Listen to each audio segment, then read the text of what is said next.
नमस्कार साथियों, स्वागत है आप सभी का ड्रीम कैंपस एजुकेशनल प्लेटफॉर्म पर। आज से हम अपने करंट अफेयर में जो सेशन ले रहे थे उसमें कुछ तब्दीली की है, कुछ परिवर्तन किया गया है। परिवर्तन इस प्रकार से है कि पहले हम जो पहले प्रश्नों की श्रृंखला एक साथ ले लेते थे और बाद में अपने करंट अफेयर के टॉपिक्स को डिस्कस करते थे। अब हम हर टॉपिक के ठीक पहले उससे संबंधित प्रश्नों को ले लेंगे, उसके बाद सेशन को उसके टॉपिक को डिस्कस करेंगे, फिर उत्तर लेंगे, फिर आगे चलेंगे। चलिए इसी क्रम में स्टार्ट करते हैं। हमारा पहला टॉपिक है जिसे हम डिस्कस करने वाले हैं आपके साथ, वो है अग्निवीरों के लिए आरक्षण। कौन होते हैं अग्निवीर? आपको पता है भारतीय सेना में 4 वर्षों के कार्यकाल के लिए अग्निवीरों की नियुक्ति का प्रावधान किया गया है। ध्यान रखिएगा, यहाँ पे सीएपीएफ में अग्निवीर नहीं भर्ती होते हैं, अग्निवीर भारतीय सेना में भर्ती होते हैं, जबकि ये जो आरक्षण का प्रावधान किया गया है ये सीएपीएफ में किया गया है। तो प्रश्न है पहला, सीएपीएफ में अग्निवीरों के लिए आरक्षण की जो पहले व्यवस्था थी, पहले जो कोटा था, उसको 10% से बढ़ाकर कितना किया गया है? पहला प्रश्न है। दूसरा प्रश्न है, निम्नलिखित में से कौन सा सही नहीं है? आपके आगे 4 विकल्प हैं, इनमें से कौन सा गलत असंगत है, ये चूज करना है। चलिए पहले टॉपिक पर आते हैं, डिस्कशन करते हैं, फिर आते हैं क्वेश्चन पे।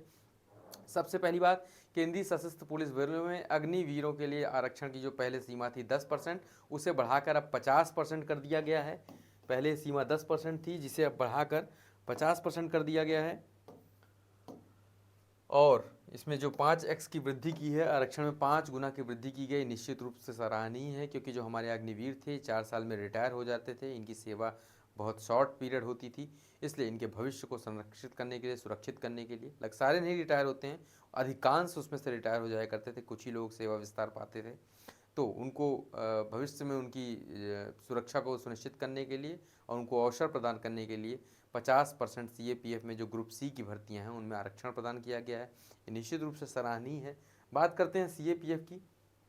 तो जो जो केंद्रीय सशस्त्र पुलिस बल सीएपीएफ का इतिहास है, इसको आप देखेंगे तो जो सीएपीएफ में गृह मंत्रालय के अधीन ये सीएपीएफ आते हैं, इसमें वर्तमान में 7 सुरक्षा बल शामिल हैं। ये भी प्रश्न अपने आप में एक प्रश्न है कि सीएपीएफ के अंदर कितनी फोर्सेज आती हैं, तो ध्यान रखिएगा आप, सीएपीएफ के अंदर 7 फोर्सेज आती हैं। ठीक है, 7 फोर्सेज आती हैं। 2011 से इनको सीएपीएफ नाम दिया गया। इसके पहले इस फोर्सेज अलग अलग थी, अब इनको एक ही छत्र के नीचे ला दिया गया है।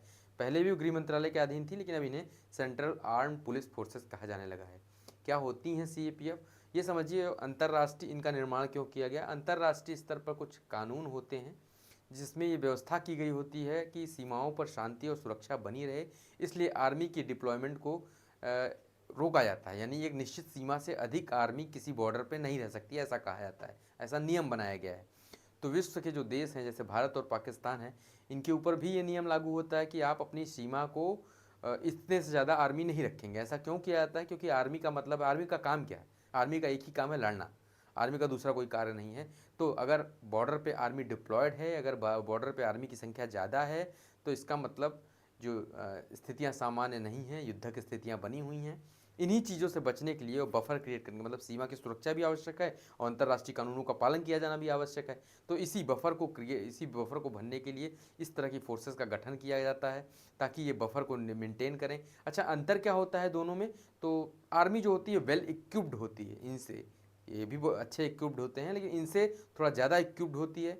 ये कुछ इनके प्रो हैं, कुछ उनके कॉन्स हैं। जैसे इनके कुछ प्रो है ये हैं कि वो स्पेसिफिक एरिया में, स्पेसिफिक भौगोलिक क्षेत्र में, जैसे अगर आप बात करें रण के मरुस्थल में, यानी कि जो हमारा रण के कच्छ में, यानी गुजरात में, या हमारे थार के मरुस्थल में, रेगिस्तान में, तो जो हमारी बॉर्डर सिक्योरिटी फोर्स है, बीएसएफ है, उसको इन क्षेत्रों में लड़ने का बड़ा गहरा अनुभव है। ये इन क्षेत्रों में प्रभावी सुरक्षा प्रदान कर सकती है। इसी तरह बीएसएफ को दलदल में लड़ने का भी अनुभव है अपने रण और कच्छ से। इसी तरह वो पश्चिम बंगाल की जो क्रिक वाली सीमा है उस पर भी ये लड़ने में सक्षम होते हैं। उसकी सुरक्षा के लिए विशेष इनके पास ट्रेनिंग होती है जो आर्मी के पास नहीं होती है।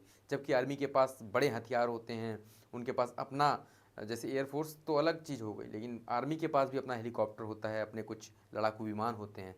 तो इस तरह से आर्मी वेल इक्विप्ड होती है, जबकि ये जो सीएपीएफ होते हैं ये उनसे कंपेरेटिवली कम इक्विप्ड होते हैं, लेकिन ये स्पेसिफिक क्षेत्र में ऑपरेशन करने के लिए माहिर होते हैं, इसलिए इनका गठन किया जाता है। चलिए बात करते हैं, सबसे पहले सीआरपीएफ की बात करते हैं, केंद्रीय रिजर्व पुलिस बल। ये भारत की आंतरिक सुरक्षा के लिए उत्तरदायी बल है। इसका गठन 1939 में क्राउन रिप्रेजेंटेटिव पुलिस के रूप में किया गया था, जिसको 1949 में सीआरपीएफ अधिनियम द्वारा सीआरपीएफ नाम दे दिया गया।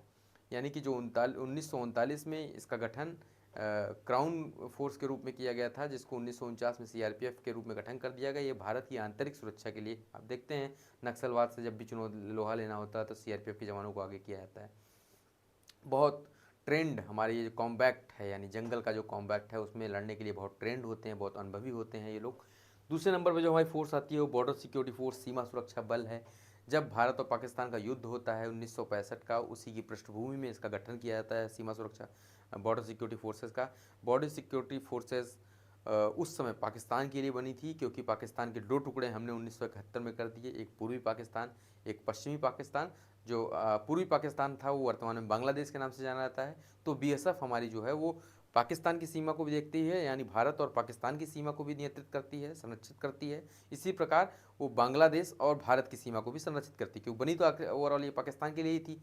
और पाकिस्तान के बाद में दो टुकड़े हो जाते हैं, तो हम अपने जो ये हमारे हाईली ट्रेंड सैनिक होते हैं इनको इन दोनों बॉर्डर पर रखते हैं। ठीक है, अगली हमारी फोर्स है सीआईएसएफ। ये जो हमारा केंद्रीय औद्योगिक सुरक्षा बल है, ये हमारे जो हाई वैल्यू एसेट हैं, हमारे देश के हाई वैल्यू एसेट होते हैं, जैसे हमारा कोई एयरपोर्ट हो गया या परमाणु सुरक्षा केंद्र हो गया या कोई ऐसी चीज़, कोई औद्योगिक केंद्र हो गया, इनकी सुरक्षा के लिए सीआईएसएफ रखे जाते हैं। बहुत ट्रेंड होते हैं इस मामले में, ये ऑपरेशन करने में, इस तरह के ऑपरेशन करने में ये ट्रेंड होते हैं। इनको इस तरह की आदमी से, क्योंकि इनको इंटरेक्ट करना होता है आम लोगों से, हमसे और आपसे, तो इनका जो मैनर होता है, जो टोन होता है, वो बाकी सैनिकों से, जैसा कि आपको पता है सैनिकों का टोन थोड़ा सा अग्रेसिव होता है। इनको इस प्रकार से ट्रेंड किया जाता है, इनका प्रोफेशनलिज्म, इनकी सेवा में प्रोफेशनलिज्म को शामिल किया जाता है, ताकि जब किसी से बात करें तो ये ना समझ में आए कि वर्दी वाला बात कर रहा है कोई, तो इन्हें लगे कि कोई हाईली ट्रेंड पर्सनल बात कर रहा है। इसलिए सीआईएसएफ को इसलिए रखा जाता है। अगली हमारी जो फोर्स है वो है आईटीबीपी, भारत तिब्बत सीमा पुलिस बल। ये जो भारत और चीन का युद्ध होता है 1962 का, इस युद्ध के बाद इसका स्थापना की जाती है। वही हमने आपको बताया, बफर क्रिएट करना था, सेना की ज़्यादा ज़रूरत होती है, अगर सैनिक रखेंगे तो वह युद्ध की स्थितियाँ बनाती हैं, तनाव बढ़ता है दोनों देशों में। इसलिए जिस तरह पाकिस्तान ने भी पाक रेंजर बना कर रखा है, जिस तरह हमारी बीएसएफ है, इस तरह पाक रेंजर होते हैं, उनके सेना पीछे होती है, यानी कि जो पहली पंक्ति की सेना होती है उसे सीएपीएफ बोलते हैं हमारे यहाँ।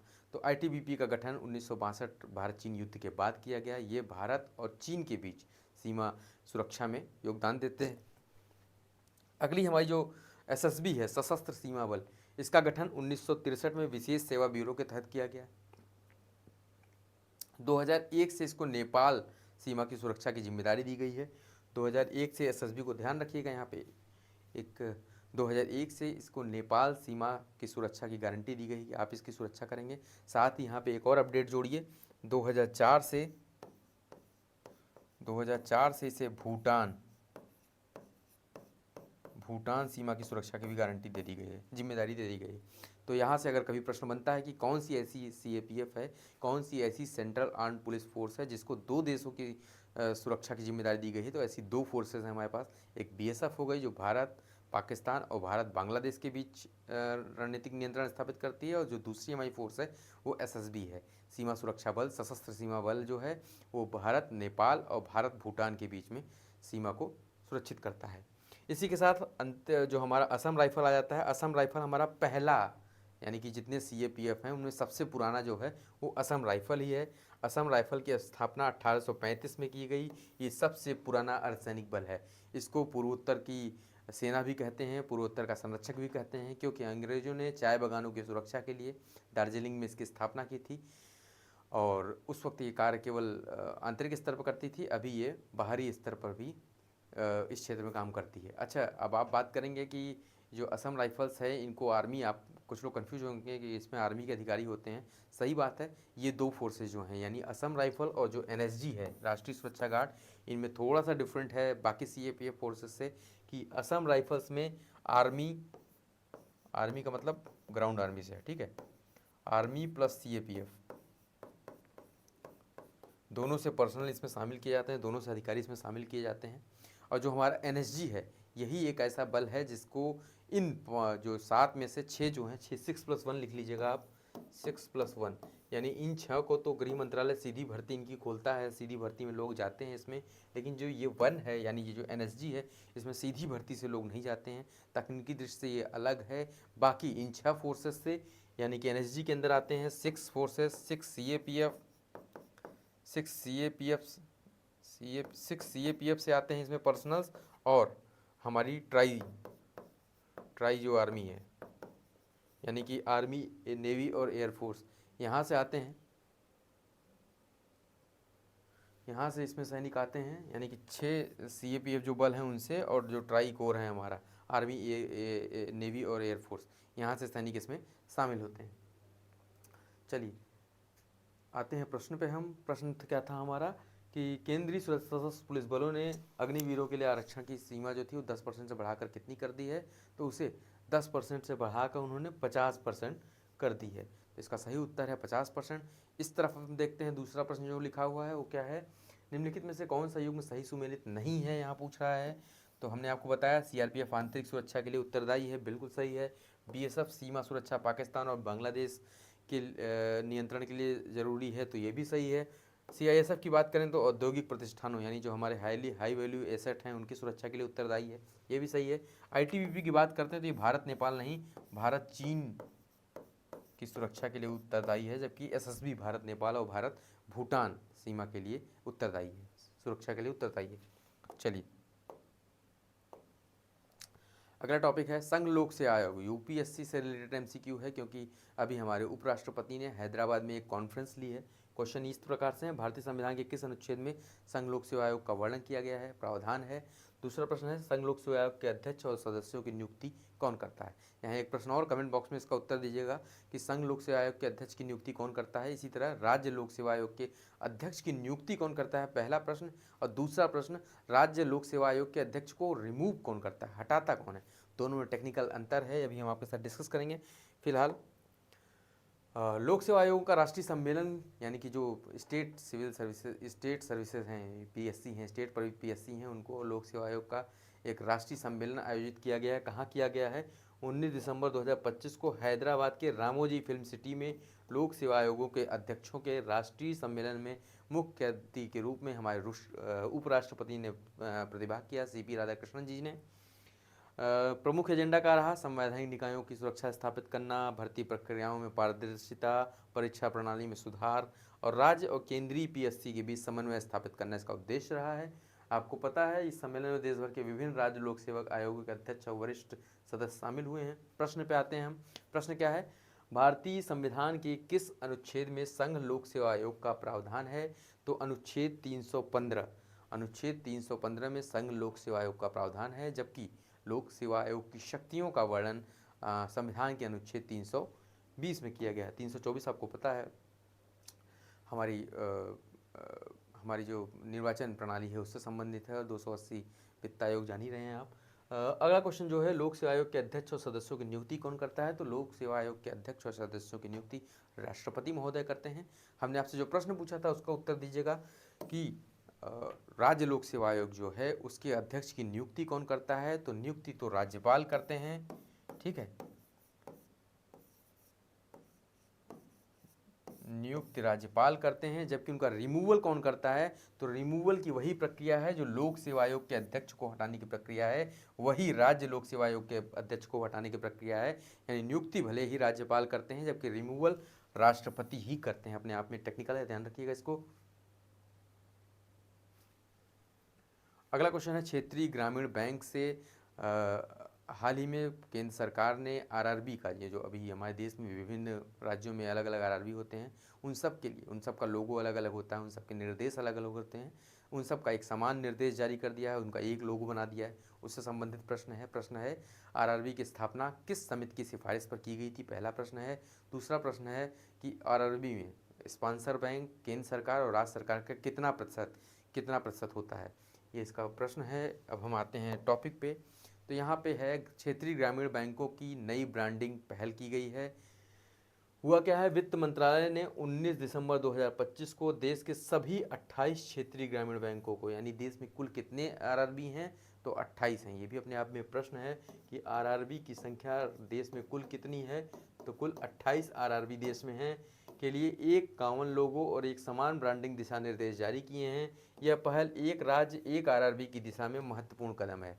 बात इसके लोगों की करते हैं तो इसका जो रंग संयोजन है उसमें ये जो गहरा नीला कलर है ये बताता है विश्वास और स्थिरता, यानी कि आपका जो फेथ है और स्टेबिलिटी,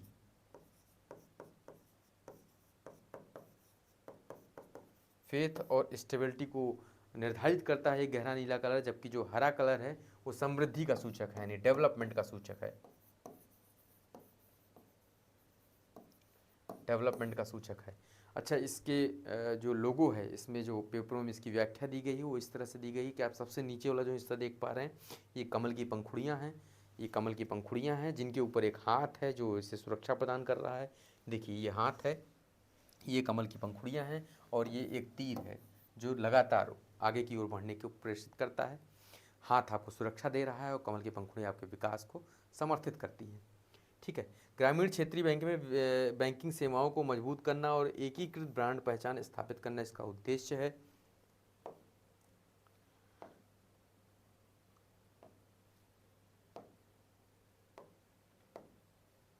प्रश्न पे आ जाते हैं। आरआरबी के बारे में पहले हम जान लेते हैं। तो आरआरबी का गठन जो है वो किस समिति की सिफारिश पर की गई थी? तो आपको पता है, नरसिम्हन समिति, एम नरसिम्हन समिति की सिफारिश पर आरआरबी का गठन 1975 में होता है। जो पहली आरआरबी बनती है वो 2 अक्टूबर 1975 को गठित की जाती है।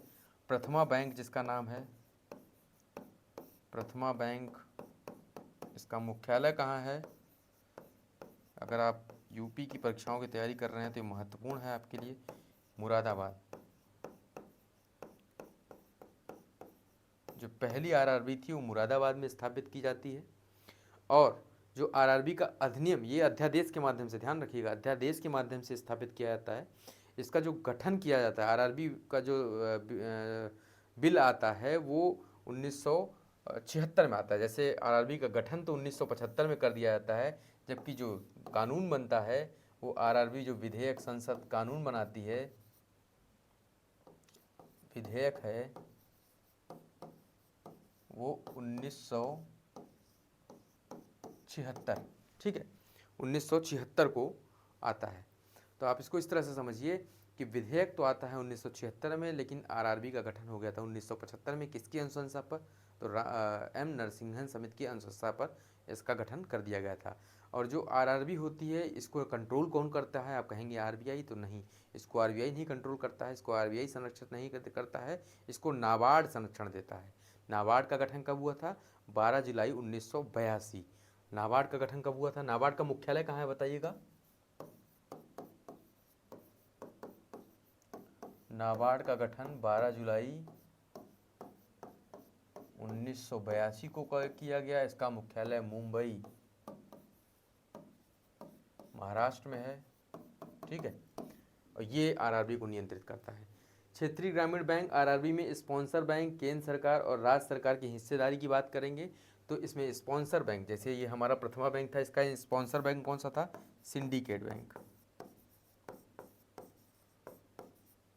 ठीक। ये अपने आप में महत्वपूर्ण प्रश्न है। सिंडिकेट बैंक इसका स्पॉन्सर बैंक था। ये पहला आरआरबी था जो कि देश में खुला था। कहाँ खुला था? मुरादाबाद, उत्तर प्रदेश के मुरादाबाद शहर में खुला था। क्षेत्रीय ग्रामीण बैंक आरआरबी में स्पॉन्सर बैंक, केंद्र सरकार और राज्य सरकार की हिस्सेदारी की बात की जाती है।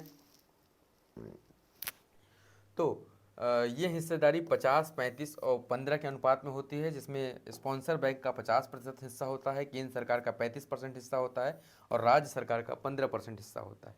ये डाटा अपने आप में महत्वपूर्ण है, ध्यान रखिएगा इसको। आगे बढ़ते हैं। अगला प्रश्न है भारत में आरक्षण को लेकर है। आपको पता है अभी हाल ही में उत्तर प्रदेश अधीनस्थ सेवा चयन आयोग ने लेखपाल की 8,000 लगभग वैकेंसी निकाली है, जिसमें आरक्षण को लेकर विवाद बढ़ा है। इस पर योगी जी ने कठोर कार्रवाई करते हुए जांच के आदेश दिए हैं। उसी वो पेपर में आज चर्चा का विषय है, इसलिए इस पर यह प्रश्न बन रहा है, भारतीय संविधान के किस अनुच्छेद में अनुसूचित जातियों, अनुसूचित जनजातियों के लिए आरक्षण का प्रावधान है? पहला प्रश्न है। दूसरा प्रश्न है, इंदिरा साहनी बनाम भारत संघ मामले में सर्वोच्च न्यायालय ने आरक्षण की अधिकतम सीमा यानी जो कैपिंग की थी वो कितना प्रतिशत की थी? चलिए पहले मुद्दा देख लेते हैं। मुद्दा वही, मुख्यमंत्री की सख्ती। योगी आदित्यनाथ ने आरक्षण नियमों में गड़बड़ी पर गंभीर चिंता व्यक्त करते हुए दोषी अधिकारियों के विरुद्ध कड़ी कार्रवाई करने का निर्देश दिए हैं। सरकार ने अपनी मंशा साफ की है कि हमारा उद्देश्य आरक्षण को सुरक्षित रखना है, लोगों की जिनको आवश्यकता है उनकी जिनके अधिकार हैं उनके अधिकारों को संरक्षित करना है। चलिए, मामला क्या है? मामला यह है SC ST OBC श्रेणियों के कोटा का सही आवंटन नहीं किया गया, ऐसा आरोप है। पात्र उम्मीदवारों को नुकसान हुआ है, इससे न्यायिक हस्तक्षेप की मांग की गई है।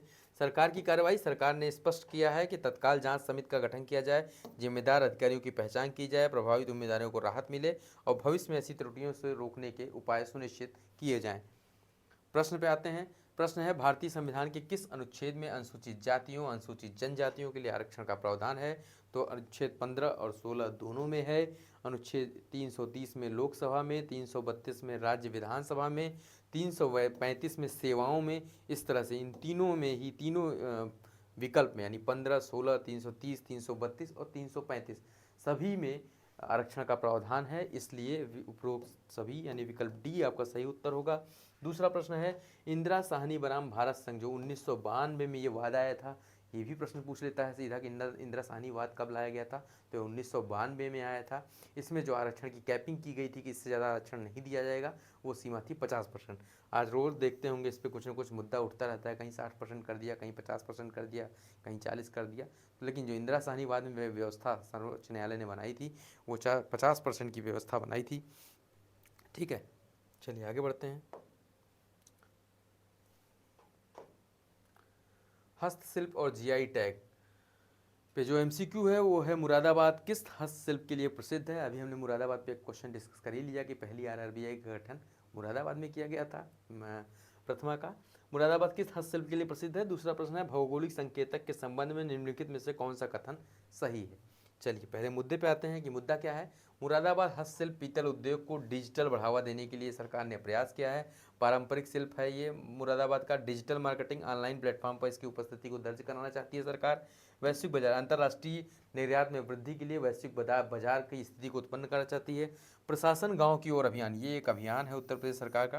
प्रशासन गांव की ओर अभियान के तहत उत्तर प्रदेश सरकार ने मुरादाबाद के प्रसिद्ध पीतल हस्तशिल्प उद्योग को बढ़ावा देने के लिए एक नई डिजिटल मार्केटिंग नीति की घोषणा की है। यह पहल स्थानीय कारीगरों को राष्ट्रीय और अंतर्राष्ट्रीय बाजारों से जोड़ने में मदद करेगी। E-commerce platform, social media marketing और डिजिटल प्रशिक्षण कार्यक्रमों के माध्यम से हस्तशिल्प कारीगरों की आय में वृद्धि का लक्ष्य रखा गया है। आते हैं प्रश्न पे। सबसे पहले GI टैग के बारे में समझते हैं। तो जो GI टैग है, पहला प्रश्न देख लेते हैं, मुरादाबाद के किस हस्तशिल्प के लिए प्रसिद्ध है? तो ये पीतल बर्तन और सजावटी सामान के लिए प्रसिद्ध है। दूसरा क्वेश्चन है, भौगोलिक संकेतक के संबंध में निम्नलिखित में से कौन सा कथन सही है? यह केवल कृषि उत्पादों के लिए दिया जाता है, ऐसा नहीं है। यह WIPO के तहत अंतर्राष्ट्रीय स्तर पर मान्यता प्राप्त है, ऐसा नहीं है। भारत में इसे पेटेंट अधिनियम के तहत संरक्षित किया जाता है। यह 10 वर्षों के लिए वैध होता है और नवीकरणीय योग्य होता है। ये वाला सही है इसमें से। ठीक है, इसको जो इसके संरक्षण की बात है तो भौगोलिक संकेतक अधिनियम 1999 के तहत इसको संरक्षित किया गया है। इसे 10 वर्षों के लिए वैध होता है, उसके बाद इसका नवीकरण किया जा सकता है। जो इसका मुख्यालय है यानी कि जो इसका मंत्रालय है, आप बात करेंगे तो वाणिज्य मंत्रालय के अंतर्गत DPIIT विभाग है, जो उद्योग संवर्धन विभाग है, उसके अंतर्गत इसको दिया जाता है। इसका मुख्यालय जो GI टैग का मुख्यालय है वो चेन्नई में है, तमिलनाडु चेन्नई में है। ये भी अपने आप में महत्वपूर्ण है, ध्यान रखिएगा, चेन्नई तमिलनाडु में है,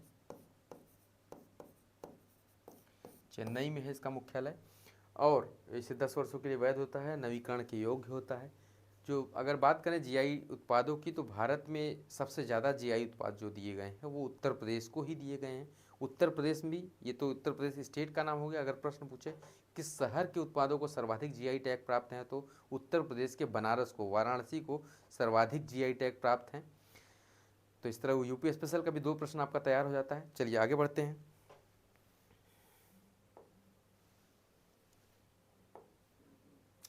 भारत बांग्लादेश संबंध और सीमा सुरक्षा। भारत बांग्लादेश के पास एक स्थिति फिर से गंभीर बन गई है।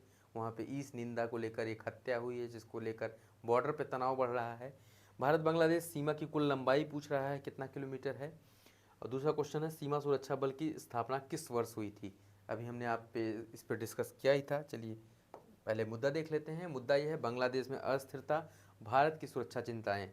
बांग्लादेश में ईश निंदा के आरोप में युवा नेता शरीफ उस्मान हादी की विवादास्पद मृत्यु के बाद देश के विभिन्न हिस्से में बड़े पैमाने पर हिंसा और अशांति फैली हुई है। भारत पर इसका क्या प्रभाव पड़ रहा है? पश्चिम बंगाल और असम की सीमाओं पर तनाव है। बीएसएफ को हाई अलर्ट पर रखा गया है। सीमा पर आवाजाही पर कड़ी निगरानी रखी गई। साथ ही शरणार्थियों के संभावित प्रवाह की तैयारी है। सुरक्षा उपाय: सीमा सुरक्षा बल की अतिरिक्त टुकड़ियां तैनात की गई हैं। गृह मंत्रालय सीमावर्ती जिलों के अधिकारियों के साथ नियमित समीक्षा बैठकें कर रहा है। ठीक है, आइए प्रश्न पे आते हैं। बात है बांग्लादेश की, तो बांग्लादेश की जो सीमा है वो 4096 किलोमीटर की सीमा है, यानी ऑप्शन बी सही है। इसी के साथ यहाँ पे एक फैक्ट और नोट करते चलिए कि ये जो भारत और बांग्लादेश के बीच स्थलीय सीमा है, ये दुनिया की 5वीं सबसे बड़ी स्थलीय सीमा है। यानी कि इसके सबसे बड़ी जो स्थलीय सीमा है वो कनाडा और यूएसए के मध्य है। जो कनाडा और यूएसए के मध्य सीमा है वो सबसे बड़ी सीमा है विश्व की, और सबसे बड़ी असुरक्षित सीमा भी है। यानी उस पर चेक पोस्ट या पुलिसिंग या फोर्स बहुत ज़्यादा नहीं लगी हुई है, आसानी से लोग इधर से उधर कर लेते हैं। तो सबसे बड़ी असुरक्षित सीमा पूछता है तो कनाडा और यूएसए के बीच है। इसी तरह चिली और अर्जेंटीना के मध्य है। दूसरे नंबर पे जो है वो चीन, रसिया और कजाकिस्तान के मध्य है। तीसरे नंबर की जो सीमा है अर्जेंटीना और चिली के मध्य है। और जो चौथे नंबर की सीमा है वो चीन और मंगोलिया के बीच है। जो 5वीं सीमा है वो भारत और बांग्लादेश के मध्य है। भारत और बांग्लादेश से जो राज्य सटते हैं वो हैं असम, मेघालय, मिज़ोरम और त्रिपुरा। त्रिपुरा 3 तरफ से बांग्लादेश से घिरा हुआ है। असम 2 जगह से, अलग अलग जगह से बांग्लादेश को टच करता है। मेघालय की दक्षिणी सीमा बांग्लादेश को टच करती है। इसी तरह अगला प्रश्न है, सीमा सुरक्षा बल की स्थापना किस वर्ष हुई? हमने आपको बताया बॉर्डर सिक्योरिटी फोर्स की स्थापना 1965 भारत पाक युद्ध के बाद होती है, 1965 में होती है। आगे बढ़ते हैं। वन्य जीव संरक्षण और बाघ अभ्यारण्य पे इससे जो एमसीक्यू हैं, भारत में बाघ संरक्षण के लिए प्रोजेक्ट टाइगर की शुरुआत किस वर्ष हुई थी? ये पहला प्रश्न है। और दूसरा प्रश्न है, वन्य जीव संरक्षण अधिनियम किस वर्ष पारित किया गया? ठीक है, चलिए पहले हम देख लेते हैं मुद्दा क्या है। भारत का पहला टाइगर कॉरिडोर, वन्य जीव संरक्षण में नई पहल, बाघ संरक्षण, विभिन्न टाइगर रिजर्व के बीच सुरक्षित आवागमन मार्ग, वन संपर्क, खंडित वनों को जोड़ने की व्यवस्था, जैव विविधता, पारिस्थितिकी तंत्र की सुरक्षा और संवर्धन। मध्य प्रदेश सरकार ने राष्ट्रीय राजमार्ग प्राधिकरण एनएचएआई जो है उसके सहयोग से भारत का पहला, एनएचएआई का गठन किस अधिनियम के तहत किया गया? तो 1988 का जो अधिनियम है उसके तहत एनएचएआई का गठन किया गया है। हालांकि एनएचएआई ने जो पूर्ण रूप से कार्य करना प्रारंभ किया वो 1995 से स्टार्ट किया, लेकिन जो गठन अधिनियम है वो 1988 है। ध्यान रखिएगा इसको, कि सहयोग से भारत का पहला राज्य स्तरीय बहुराष्ट्रीय पार्क टाइगर कॉरिडोर विकसित करने की महत्वाकांक्षी योजना की घोषणा की है। यह परियोजना बाघों के प्राकृतिक आवास को संरक्षित करने और विभिन्न वन क्षेत्रों के बीच उनके सुरक्षित आवागमन को सुनिश्चित करने के लिए अत्यंत महत्वपूर्ण है। इस कॉरिडोर में वन्यजीव अनुकूलन सड़कें, अंडरपास और ओवरपास भी शामिल होंगे। बात करते हैं प्रश्न की, तो भारत में बाघ संरक्षण के लिए प्रोजेक्ट टाइगर की शुरुआत 1973 में होती है। ठीक है, जबकि बात करते हैं वन्य जीव संरक्षण अधिनियम की, तो भारत में ये 1972 में लागू होता है। बात करें वन्य जीव संरक्षण अधिनियम की, तो वन्य जीव संरक्षण अधिनियम में 2-3 साल पहले एक अपडेट हुआ है 2022 में। 2022 से पूर्व इसमें अनुसूचियों की संख्या 6 हुआ करती थी, आपको पता है 6 अनुसूचियाँ होती थी। अब 2022 से संशोधन करके इसमें अनुसूचियों की संख्या 4 कर दिया गया है। इसमें जो पहली अनुसूची है वो जिनको पूर्ण संरक्षण प्राप्त है ऐसे लोग, ऐसे जीवों को शामिल किया गया है, पूर्ण संरक्षण। नंबर 2 पे जो है उनको भी संरक्षण प्राप्त है, उनसे थोड़ा सा दूसरा स्तर है। जो 3 नंबर पे है वो फ्लोरा को दिया गया है, यानी ऐसी पौधों की ऐसी प्रजातियां जिनका संरक्षण करना सरकार का दायित्व है, जिनकी खेती के लिए सरकार की परमिशन की आवश्यकता होती है, जिनका अगर आपको खेती करनी है या उनका संग्रहण करना है उत्पादों का तो आपको सरकार के परमिशन की आवश्यकता होगी। ऐसी वनस्पतियों को इसमें शामिल किया गया है सूची 3 में। और सूची 4 की बात करेंगे तो साइट्स के अंतर्गत जो अपेंडिक्स है, यानी अंतर्राष्ट्रीय स्तर पर पौधे और जीव जंतुओं के जो व्यापार की अपेंडिक्स है उसको संरक्षित करने के लिए अनुसूची 4 का उपयोग किया जाता है। पहले 6 अनुसूचियाँ थी, अब 4 हो गई हैं।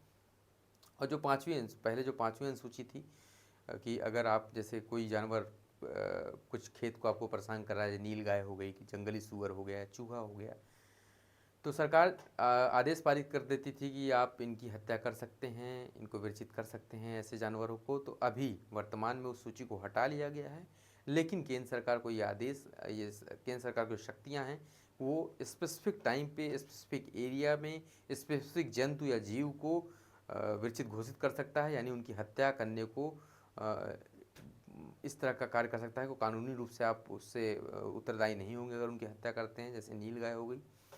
तो यहाँ पे एक प्रश्न बनता है कि ये जो इस तरह का जो अनुसूची 5 थी जिसमें पहले इस तरह के जानवरों की हत्या करने पे अधिकार दिया गया था, इसे कौन जारी कर सकता है? क्या केंद्र सरकार कर सकती है या राज्य सरकार कर सकती है या दोनों कर सकती हैं?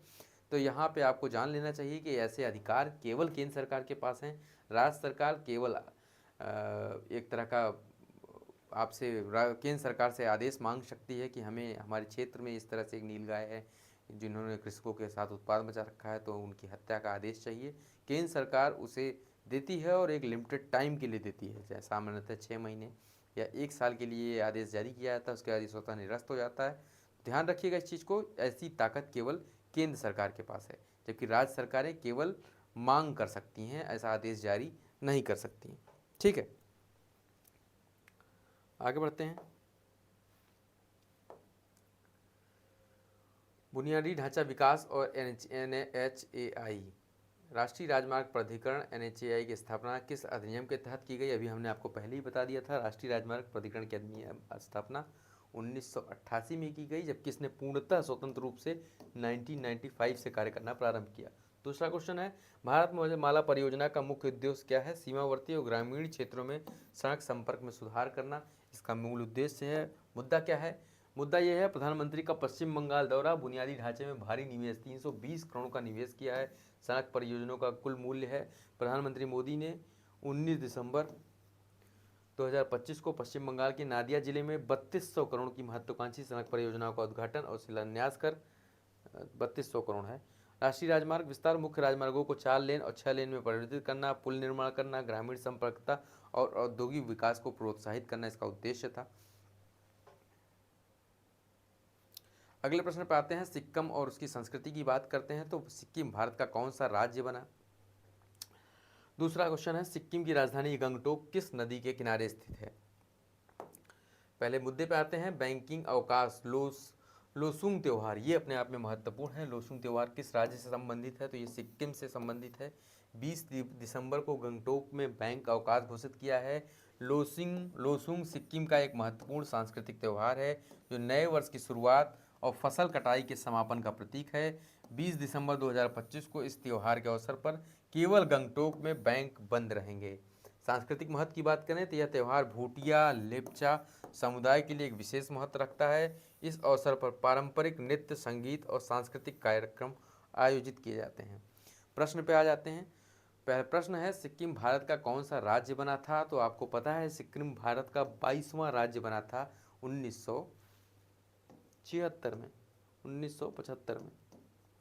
अच्छा, 1975 में 35वें संविधान संशोधन के माध्यम से इसे राज्य का दर्जा नहीं दिया गया था, जैसे सेमी राज्य बना, अर्ध राज्य बना था ये, सेमी राज्य, सेमी स्टेट।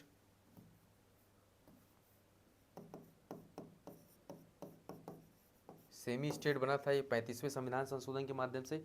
35वें संविधान संशोधन के माध्यम से संविधान के अनुच्छेद 2A, संविधान में एक नया अनुच्छेद जोड़ा गया था, ध्यान रखिएगा, 2A को जोड़ा गया संविधान में। 36वें संविधान संशोधन के माध्यम से 2A को निरसित किया गया, 2A को हटाया गया। ये 2A में क्या किया गया था, एक नई सूची जोड़ी गई थी सेमी स्टेट की, और ये एकलौता ऐसा स्टेट था इतिहास में और बाद में भी जिसे सेमी स्टेट की संज्ञा दी गई थी, सेमी स्टेट का टाइटल दिया गया था। 36वें संविधान संशोधन द्वारा 2A को निरस्त किया जाता है और सिक्किम को भारत का पूर्ण राज्य का दर्जा दिया जाता है। यानी अगर प्रश्न पूछता है कि सेमी स्टेट कब बनता है सिक्किम, तो 35वें संविधान संशोधन से बनता है। पूर्ण राज्य का दर्जा कब दिया जाता है, तो 36वें संविधान संशोधन के माध्यम से इसे पूर्ण राज्य का दर्जा दिया जाता है। संविधान में जो नया अनुच्छेद था 2A उसे निरसित किया जाता है, जो 35वें संविधान संशोधन से जोड़ा गया था। इसी के साथ 371F जोड़ा जाता है, जो आपको पता है कि विशेष श्रेणी के राज्यों के लिए है दर्जा। तो 371F में सिक्किम का प्रावधान, विशेष प्रावधान किया जाता है। ठीक है, तो उसके बाद 16 मई 1975 को, इसीलिए 16 मई को ये लोग सिक्किम का दिवस बनाते हैं। 16 मई 1975 को 22वां राज्य के रूप में इसका गठन किया जाता है। ठीक है, पूर्ण राज्य कब बनता है? तो 1976 में बनता है। कैसे बनता है? जनमत संग्रह, रेफरेंडम के माध्यम से, जनमत संग्रह के माध्यम से भारत में इसका विलय होता है। सिक्किम की राजधानी गंगटोक किस नदी के किनारे स्थित है? तो रोरोचू नदी के किनारे सिक्किम की राजधानी गंगटोक स्थित है। अगले प्रश्न पे आते हैं, बैंकिंग अवकाश, कला और संस्कृति, स्टैचू ऑफ यूनिटी पे MCQ है। हमने कल भी आपको राम सुतार के बारे में बताया था कि उनकी मृत्यु हो गई है, स्वर्गवासी हो गए हैं वो, और वही व्यक्ति थे जिन्होंने स्टैचू ऑफ यूनिटी, जो विश्व की सबसे ऊंची प्रतिमा है 182 मीटर, दूसरे नंबर पे चीन में बौद्ध स्प्रिंग बौद्ध की जो प्रतिमा है 153 मीटर की लगभग है, उससे लगभग 30 मीटर ज़्यादा है। ये हमारी जो स्टैचू ऑफ यूनिटी है, जिसका निर्माण राम सुतार ने किया था, वो इसके इंजीनियर थे। स्टैचू ऑफ यूनिटी किस नदी पे है? तो ये नर्मदा नदी पर है। स्टैचू ऑफ यूनिटी का उद्घाटन किस वर्ष किया गया था? तो स्टैचू ऑफ यूनिटी का उद्घाटन 31 अक्टूबर 2018 को किया गया। सरदार पटेल की 183वीं जयंती पर प्रधानमंत्री नरेंद्र मोदी द्वारा किया गया था। यह विश्व की सबसे ऊंची प्रतिमा है, जो चीन की स्प्रिंग टेम्पल बुद्ध 153 मीटर से भी ऊंची है। मुद्दा क्या है? आपको हमने कल भी पढ़ा दिया था कि राम वनजी सुतार एक युग का अंत होता है, राम मूर्तिकार का निधन होता है। स्टैचू ऑफ यूनिटी के प्रसिद्ध मूर्तिकार राम वनजी सुतार का नोएडा में निधन हो गया। उन्होंने भारतीय मूर्तिकला को विश्व स्तर पर पहचान दिलाई है।